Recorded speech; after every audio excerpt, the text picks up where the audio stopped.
Hi there, welcome back to another small ramble with me, writer and mental health advocate Tobe Allen. I'm also one half of the BARROW Podcast, the show I do with my mum, where we discuss divorce, dysfunctional families, and mental illness while writing our memoir together. I recently did one of these videos, and in fact, I think it was the last one, which I'll link here, on looking at photos and then from there looking at pictures of my mother and seeing that, yeah, like she was, a kind of like an attractive young woman. Yes, she had a child and she was divorced, but that was nothing particularly unusual in the mid-90s. And from there, sort of wondering, like, why didn't she move on? Why didn't she get on with her life? And why was it that she never dated again? Why was it that she never experienced romantic love or domestic stability? I don't know really why.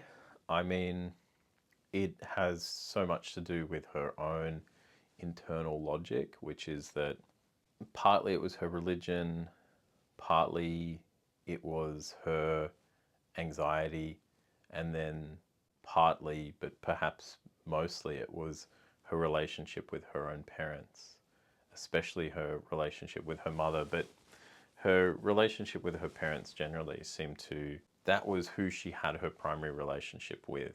I've talked about, we have talked about on our show the concept of enmeshment, and my mother and her parents and the dynamic of the household I grew up in was a family that was enmeshed. But one of the things I mentioned on the last video was I was talking about the external and internal perspectives that a person has.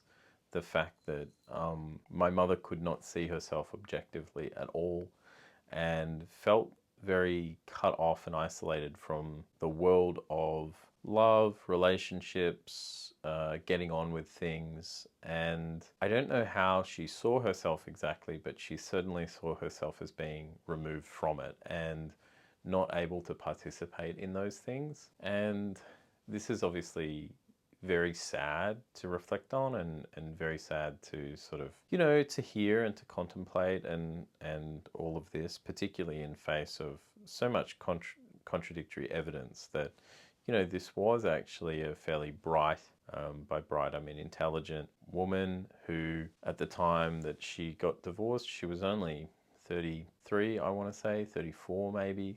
So she was in her mid-30s, and she had a lot of life to live, but definitely quit, definitely gave up. And really, more than just giving up, it was sort of, there was this boundary that was like, here I am, and on the other side of it, that's not for me.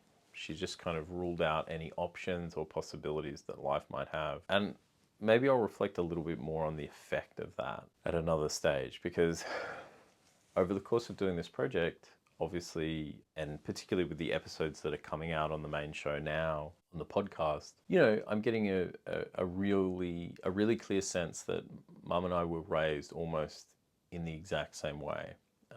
And we sort of turned out almost the exact same kind of person on the inside. We faced the similar internal problems with, our self-construct and how we process the world and what we thought was possible and not possible and all that sort of thing. The effect of my mother's absent relationships, that she didn't move on, the effect on me, I mean, it's been profound. It's exhausting, it's limiting, it's depressing, and it always was. I think it really got in my nervous system a long time ago that this person was, dysfunctional in some kind of a way, and less that and more that there was just this oppressive atmosphere. There was this stilted, smothered, repressed atmosphere.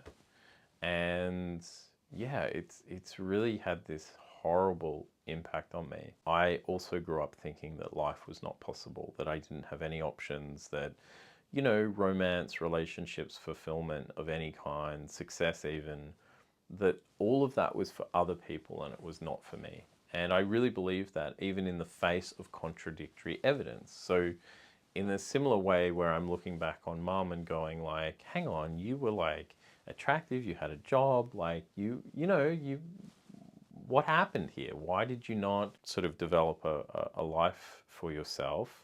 I had a similar thing going on where I just, again, what I wanted the video today to be about is this internal versus external perception, that the world sees you a particular way and then you see yourself a completely other way. Now, we all experience that, but it's a sliding scale, right? There are degrees of this, and the degree, I think, certainly in myself, but I also think for mum as well, you know, the degree that we're dealing with here in sort of unpacking our own lives is a really extreme degree of that. It's a really extreme instance of the external perception is that you are of this like very high value, and your internal perception of yourself is like an extraordinarily low value. Certainly, you know, I have gone through stages where just looking in the mirror, you know, I can't see myself at all. I don't see anything good.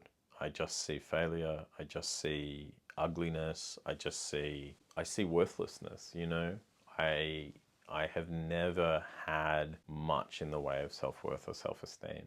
And you need to work on building those things up, definitely. And I know that, and there are ways to go about it, certainly. But for the purpose of what I'm doing here with the Small Rambles videos and with the show is just to sort of unpack how life was experienced, not to sort of lament it, but just to sort of understand it. Like, wow, you really did have this big disconnect between the external perception and the internal perception.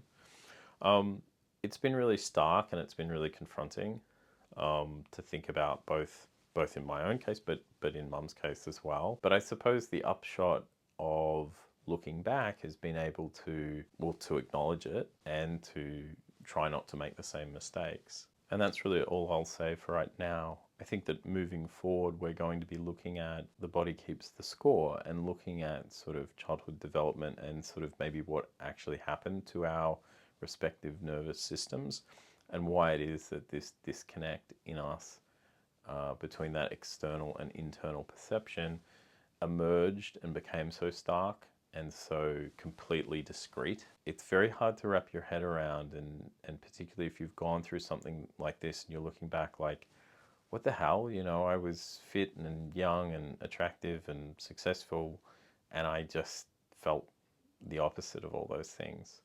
Yes, people do go through that, but there are degrees of this, and as I've said, I think in mum's case, you know, it's shockingly, it's really extreme. It is quite extreme to never have a relationship again for the rest of your life from the age of 34 onwards. And, you know, I would probably say that given some factors, that mum really never had a relationship at all.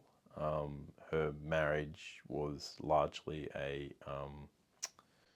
you know, it was a sham. And thinking about that and thinking about how did this person with externally perceived value live such an internalized, valueless, worthless life, meaning a life in which they experienced an absence of self-worth and self-esteem. It's really shocking. It's really hard to come to terms with. And yeah, you know, it gets me down, and trying to get in the weeds of that to excavate the memoir, you know, it's obviously it's challenging. So that's all I'll say. So yeah, if you've got a similar experience or you've gone through long periods where that external and internal perception are just two completely different things, and you've woken up to it, maybe too late, maybe you got onto it and you made some changes, leave a comment.